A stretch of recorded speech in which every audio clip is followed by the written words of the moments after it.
Bonjour à toutes et à tous et bienvenue au sein de cette nouvelle édition de Behind the Scenes organisée par Kaizen Institute. Je suis Jean Beauvais, manager et partenaire de Kaizen France et je vais vous inviter aujourd'hui à venir découvrir les coulisses d'un industriel spécialisé dans le développement et la fabrication de peintures, notamment pour l'industrie automobile. Nous allons avoir la chance d'être accueillis par Fabrice Bergès, le managing director européen de cette compagnie. Je vous invite donc à nous suivre au sein de Nippon Paint Automotive. Donc Fabrice, d'abord merci de nous accueillir au sein de cette merveilleuse usine, nouvelle usine. Je voudrais qu'en quelques mots tu nous représentes Nippon Paint Automotive, qui est un des leaders mondiaux de la réalisation de peinture, notamment automobile aujourd'hui, que tu nous le positionnes donc au niveau mondial, mais également dans sa contribution européenne, puisque tu es principalement le manager des usines européennes aujourd'hui, notamment sur la France et l'Allemagne. Merci Jean, tout d'abord bienvenue à l'équipe de Kaizen Institute, merci pour cette opportunité. Donc Nippon Paint fait partie du groupe Vutelan depuis en tant qu'actionnaire majoritaire depuis le mois d'août 2020. Dans la holding, donc, on est sous l'entité de Nippon Paint Automobile Coatings, donc spécialisé pour la première monte automobile et ses ensembliers première monte et deuxième rang. Notre activité mondiale, donc comme tu l'as dit, on est dans le top 3 mondial. Donc, Nippon Paint Automobile Coatings, c'est 5600 employés dans le monde. Avec un chiffre d'affaires d'à peu près 1,4 milliard par an et plus précisément pour nous en Europe, une équipe d'environ 400 personnes, 4 usines de production, 2 labos de R&D et des antennes de commercialisation dans 6 pays. L'objectif pour nous, et l'objectif du groupe bien sûr, c'est de se rapprocher de la position numéro 2 ou de devenir leader mondial. Et donc c'est 30 millions d'investissements sur les 4 dernières années avec une nouvelle usine en République tchèque qui fabriquera donc un liant pour Cataforez et cette nouvelle usine où on est aujourd'hui, où on a démarré les opérations en juin 2021, devrait contribuer à cette prise de marché et l'accompagnement de nos clients de proximité en Europe. Parfait. Eh bien, je te propose de passer au vestiaire pour prendre la tenue réglementaire.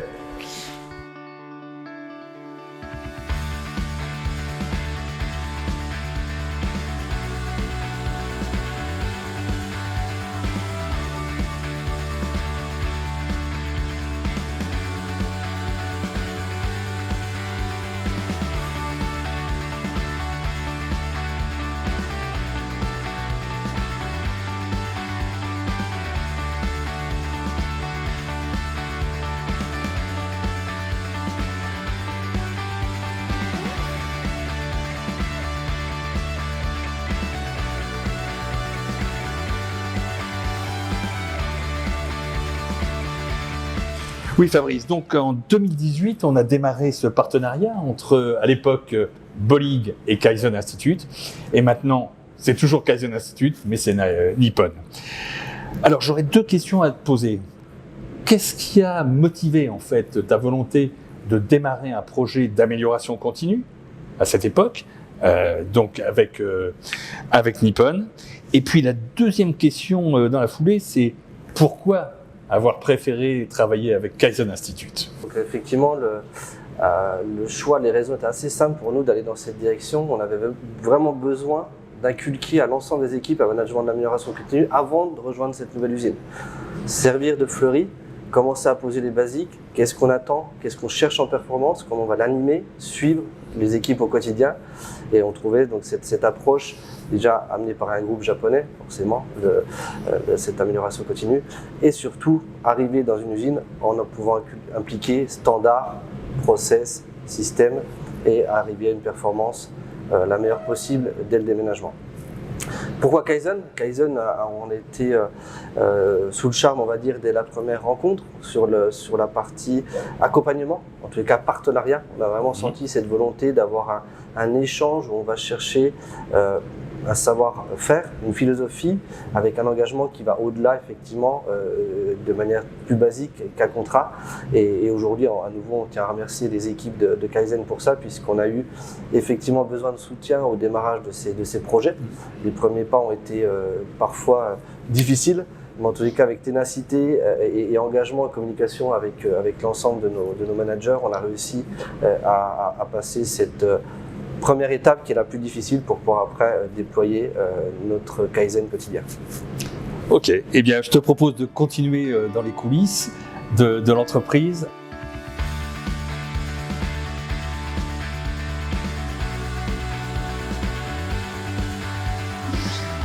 Francis, merci encore de se retrouver donc pour faire le point sur le projet que tu as mené de cette nouvelle usine, projet d'envergure, avec une usine vraiment magnifique.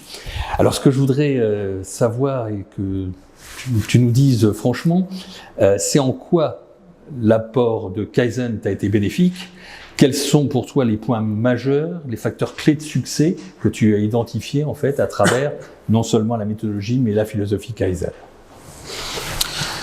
Eh bien bon, déjà, pour tout vous dire, la construction d'une nouvelle usine et le transfert de l'activité de l'ancienne usine vers la nouvelle, c'est une somme de données importante, très importante, et de nombreux acteurs. Donc comment gérer au mieux toutes ces informations, les centraliser et être acteur du projet et ne pas le subir. C'était ça le deal. Donc là, Kaizen Institute nous a apporté des outils importants qui permettent justement cette centralisation des informations et ce suivi.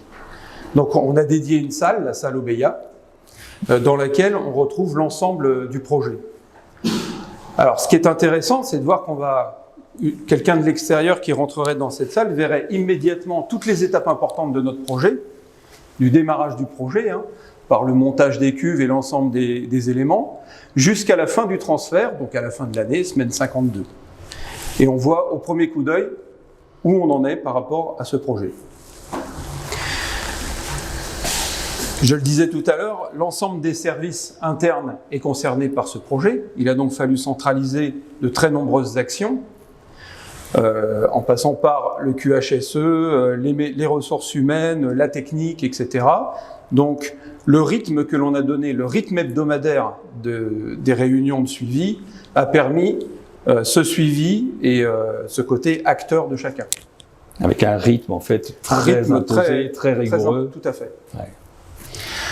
Alors, dans cette phase, on voit ici donc l'ensemble des actions menées par chacun et aussi l'interaction entre les services. Ce qui était important aussi, c'est de se faire rencontrer dans cette salle les différents acteurs pour avoir l'interactivité entre les différents services et permettre à la fois la cohésion d'équipe, qui est très importante, et puis à chacun d'aider son partenaire dans la quête de son jalon.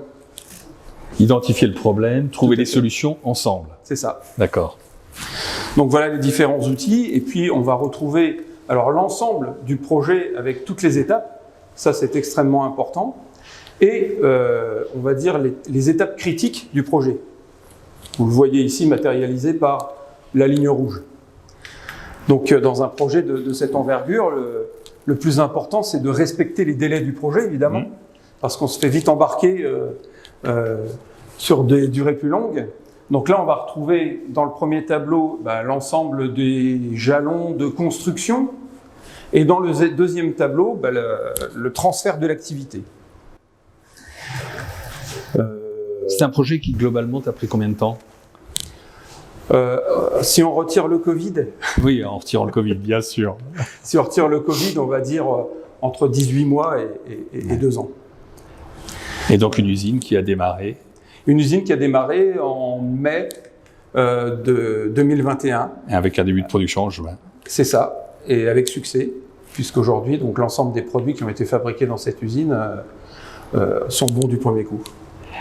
Ah oui, c'est intéressant ça. Donc dès le démarrage, on est arrivé à un pourcentage de bons directs, on dirait dans l'automobile? Voilà, de 100%. Sur les 36 premiers produits réalisés, on est à 100% de réussite. Et on était parti de Alors sur l'ancienne usine, de 97,5. Oui, alors quand on connaît effectivement la difficulté à atteindre les derniers pourcentages, hein, quand on a dépassé déjà le degré d'excellence de 97%, on peut imaginer que le gap a été fantastique et vraiment un résultat merveilleux. Mais merci Francis. Merci à vous.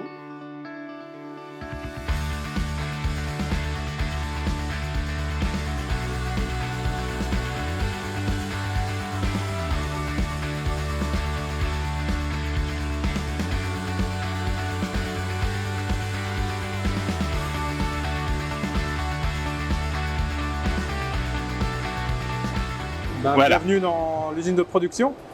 Eh bien, encore merci de nous accueillir dans le temple de la production, hein, puisqu'on est là, autour des tableaux du Daily Kaizen. Voilà, c'est ici qu'on a repris nos habitudes prises dans l'ancien site, quoi. Alors, Joachim, tu es, on peut dire, le leader des différents projets de Kaizen, d'amélioration continue. Est-ce que tu peux nous dire en quelques mots, en fait, les différents projets pour en avoir une vision globale? En fait, on a démarré en 2018, comme tu le sais, hein, on s'est rencontrés une première fois, je me rappelle fin d'année 2018, où on a évoqué un peu comment on pourrait travailler ensemble. Donc c'est arrivé par le Daily Kaizen en 2018. Donc c'était les premiers projets qu'on a voulu mettre en place, non sans difficulté au départ, jusqu'à ce qu'on comprenne qu'il y avait vraiment nécessité d'adapter les agendas. Donc à l'époque, j'avais un agenda de ministre, j'ai envie de dire, où j'avais jamais de place pour vraiment m'occuper. Voilà, c'est réellement ce qu'on a changé, et c'est ce que j'ai compris du premier sujet avec toi, Jean, et aussi avec Georges, qu'on doit être sur le Gemba et dédier une partie de son temps à la production et aux gens qui sont autour. Donc c'est vraiment ce qu'on a appris. Donc on a démarré avec ce Daily Kaizen.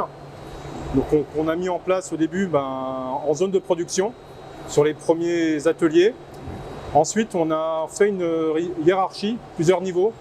Donc on est allé sur des niveaux 2, on a impliqué les chefs d'équipe et les responsables de production, plus les responsables de service, pour arriver à un niveau 3, puis un niveau 4 avec les gens du comité de direction. Voilà. C'est une activité qu'on a déployée sur l'ancien site. Pourquoi ? Pour préparer vraiment les mentalités au changement et être arrivé sur le nouveau site. C'est vraiment ce qui nous a conduit à travailler avec vous, arriver sur le nouveau site avec de nouvelles habitudes. Et voilà. Donc, en quelque sorte, est-ce que tu as pris conscience en fait au début du projet de la nécessité en fait d'emmener l'ensemble de la hiérarchie sur le terrain, parce que c'est sur le terrain que se passent les choses. Et puis, la question que j'aurais tendance à te poser, que je voudrais te poser, c'est effectivement, ce Daily Kaizen, pour toi, qu'est-ce qui t'a amené, en fait, de façon la plus remarquable en termes de changement comportemental ou en termes de résultats? En termes de résultats, sincèrement, j'en retiens deux majeurs. D'une, concernant la productivité, l'efficience, donc le nombre de kilos par homme et par heure. Donc on a fait un bond avant Covid de 30% en termes de gain de productivité. Donc ça, après une année d'essais et d'implication des équipes. Donc on arrivait à des résultats remarquables en termes de productivité. On a eu la même belle surprise au niveau de l'absentéisme. On a vu aussi notre taux d'absentéisme chuter, et notamment sur la période qui a été un peu compliquée pour nous, comme beaucoup de sociétés, c'est la période Covid, où on a pu voir, on va dire grâce à notre présence aussi, l'implication des gens pendant cette période compliquée, quoi. Donc ça, c'est vraiment les deux points majeurs que je mets en parallèle, quoi. Des résultats économiques et puis une implication, une motivation en fait qui s'est trouvée accrue de l'ensemble du personnel. Et d'ailleurs, l'absentéisme n'est pas du tout incompatible des résultats financiers et des résultats économiques non plus. La grosse différence, tu sais, c'est la communication, aussi bien montante que descendante. Tout à fait. Et la présence des managers pendant ces réunions, de niveau 1, de niveau 2, de niveau 3, 4, ça changeait un peu la vision que peuvent avoir aussi les opérateurs des managers. Et réellement, aujourd'hui, on utilise effectivement ce point pour passer des infos sur l'activité, mais pas que. On utilise aussi ce point pour parler d'autres problématiques, sécurité, des points d'information un peu plus globaux, quoi. Et c'est vraiment un vecteur. Combien de temps dure l'animation? Aujourd'hui, c'est 15 minutes 15 minutes tous les jours. Donc 15 minutes, on évoque tous les points, de la sécurité, à la qualité, à l'absentéisme. Et ensuite, on est plus sur une partie performance. Donc les résultats de la veille, ce qu'on a réussi, ce qu'on a raté, ce qu'on peut mettre en place comme action pour améliorer. Et un point un peu plus global sur les actions en cours et ce qu'on a besoin de suivre de manière régulière. Voilà. D'accord. Donc, le Daily Kaizen, c'était des fondamentaux, des fondations, si on peut dire. Et donc, est-ce qu'il y a d'autres projets que tu as engagés, en fait, dans la nouvelle usine? Dans la nouvelle usine, oui. On a un autre projet, un projet de formation. On a demandé aussi le support de Kaizen Institute. Donc, on a déployé le TWI. Donc, pour assurer à nos opérateurs une formation de la meilleure qualité qu'on peut. On a changé aussi nos process de formation pour s'adapter. On a aussi changé nos instructions. On est parti sur des modèles de standards d'opération pour accompagner aussi nos opérateurs dans les opérations clés. Donc c'est un process qu'on a complètement renouvelé, remodelé pour être le plus efficient et le plus efficace possible dans la formation, qui à nos yeux, c'est l'élément clé du succès de cette usine, quoi. Voilà. Donc ça c'en est un. D'autres projets en cours? Il y a encore d'autres projets, il y en a un tout petit. Donc c'est un transfert d'activité entre notre ancienne usine de Fleury-Mérogis vers l'Allemagne, où sur ce projet on a plus de 300 références à transférer. C'est énorme. Ce qui est énorme, c'est un projet gigantesque. Donc ce projet-là, on a fait appel aussi à Kaizen Institute sur la partie management du projet et pour nous accompagner sur les fondamentaux du management du projet. On a défini des milestones, des points incontournables, aussi un peu dans la logique comme pour Francis, d'impliquer tous les acteurs. L'ensemble des acteurs de France et d'Allemagne. Donc pour ça, on a une salle Obeya à Fleury-Mérogis sur laquelle on suit l'évolution des transferts. Et on a fait la même salle Obeya en Allemagne où on suit la même chose. Donc on a 2 points cruciaux, donc un point le lundi en Allemagne avec l'équipe allemande, un point le mardi en France avec l'équipe française. Et en bridge, on a les consultants Kaizen qui nous assurent cette coordination. Et c'est un projet donc, qui doit aboutir à la fin du printemps. On l'a appelé printemps, mais c'est un projet qui doit aboutir, on va dire, mi-été. Sur un printemps étendu alors. Sur un printemps étendu, ouais. Ok. Merci encore Joachim. Et puis Merci à vous. Poursuivons cette visite des coulisses.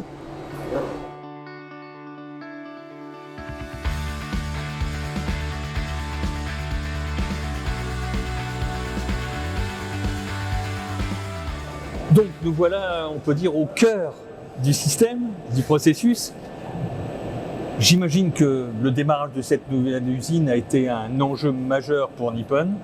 Est-ce que tu peux en quelques mots nous dire les résultats atteints, la satisfaction ou l'insatisfaction, les difficultés entrevues?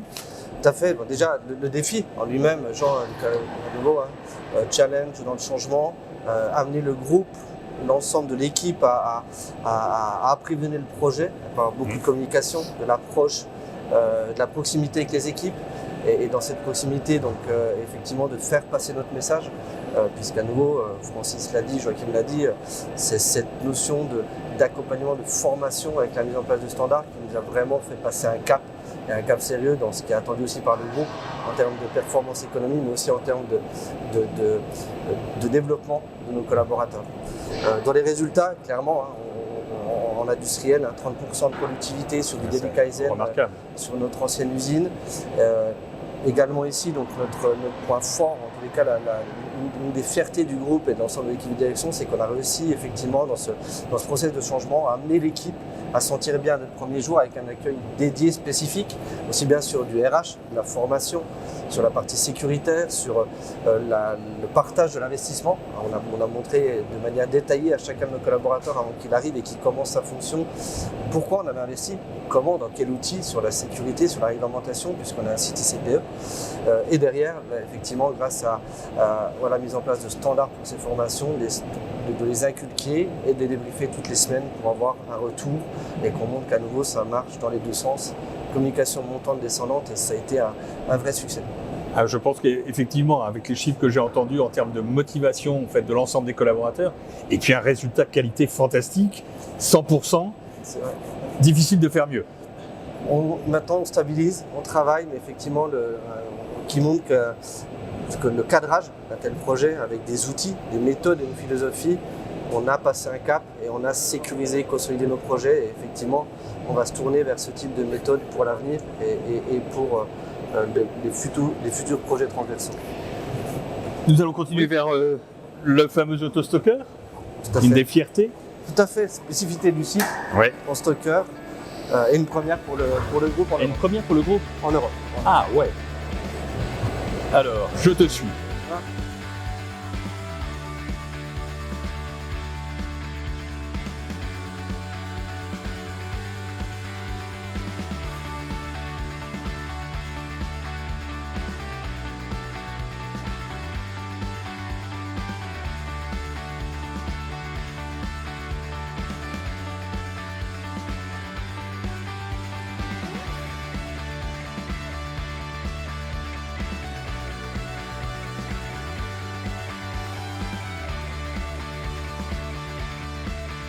Alors, qui dit cathédrale dit fondation.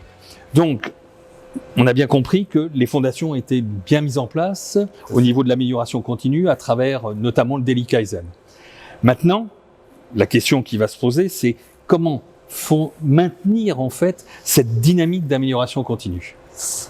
Tu as raison, Jean. Une fois qu'on a fait cette première étape et qu'on est plutôt très content des premiers résultats, il va falloir créer cette dynamique. Donc la vision future, en tous les cas le très court terme pour nous avec l'équipe Continuous Improvement Process, clairement c'était de l'embauche déjà, donc c'est rentrer des talents dans nos équipes, et les premiers qui ont été rentrés en France et dans la suite très rapidement pour l'Allemagne.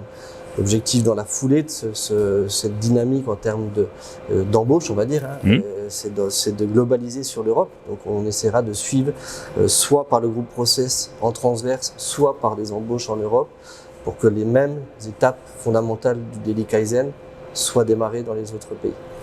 D'accord.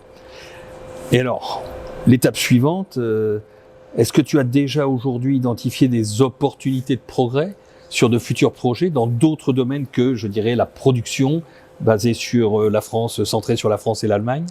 Tout à fait. Donc, effectivement, on a été très focus sur l'opération de la supply chain avec ce partenariat depuis 2018. Il est temps d'ouvrir un petit peu ces routines. Donc, même si c'est le cas, qualité contrôle, laboratoire R&D, il faut maintenant le déployer.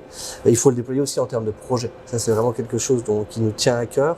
En étant globaux, déjà en Europe, avec 4 usines de production, en étant NPAC, un des leaders mondiaux de la peinture automobile, il faut que ces outils, ces méthodologies au sein du groupe soient utiles en transverse. Donc avec des échanges de culture, des différences de distance, des décalages horaires, il faut qu'effectivement ces routines et ces points de rencontre, via Teams, via Zoom s'il le faut, avec une salle OBA, ça devienne des étapes clés de la réussite de nos projets pour demain. Donc on peut bien imaginer que l'amélioration continue ne va pas s'arrêter en fait aux frontières de la France ou aux frontières de l'Allemagne, que ça va progresser encore sur l'ensemble de l'Europe, voire du monde, puisque Nippon est un groupe mondial, je le rappelle. Tout à fait, tout à fait. Donc la France a été moteur, en tous les cas, pour cette mise en place du Kaizen en Europe. Les piliers de la France vont aller donner effectivement aussi ce savoir avec des partenaires, et en l'occurrence avec vos équipes, Jean. Et au-delà de l'Europe, bien évidemment, dans les développements communs qu'on a eu encore récemment, pour des projets en Tesla en l'occurrence pour Berlin, ou de la localisation de produits demain venant et développés au Japon, on va utiliser ce type de suivi avec une salle de contrôle et des échanges réguliers sous forme du Kaizen. Donc tout ce qu'on peut souhaiter à Nippon, c'est de passer de la 3e à la 2e, voire à la 1re place. C'est ce qu'on souhaite aussi.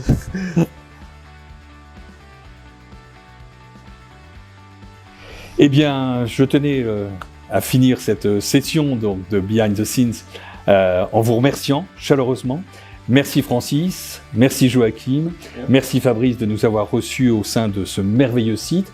Et puis, petit clin d'œil devant ces valeurs que l'on retrouve au sein de Nippon et qui sont tellement jointes en fait à celles que l'on connaît au sein de Kaizen. Donc encore merci pour cette promenade dans les coulisses de Nippon Paint Automotive. Merci. Merci Jean. Merci Jean.